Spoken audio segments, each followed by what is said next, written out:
Kendaraan militer Ukraina yang disamarkan di tengah hutan seketika hancur total saat diserang Rusia. Rekamannya ramai beredar di media sosial Telegram pada Jumat 24 Mei 2024. Tepatnya di area Kharkov, militer Rusia berhasil mengidentifikasi tank angkatan bersenjata Ukraina yang dengan sengaja disembunyikan. Amunisi berkeliaran seri lancet Rusia kemudian tidak tanggung-tanggung langsung beraksi, menghantam kendaraan militer musuh yang terdeteksi. Akibatnya, tank musuh terbakar hebat bersama dengan personelnya.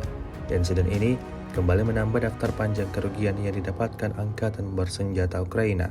Video ini viral dan menuai beragam komentar dari warganet.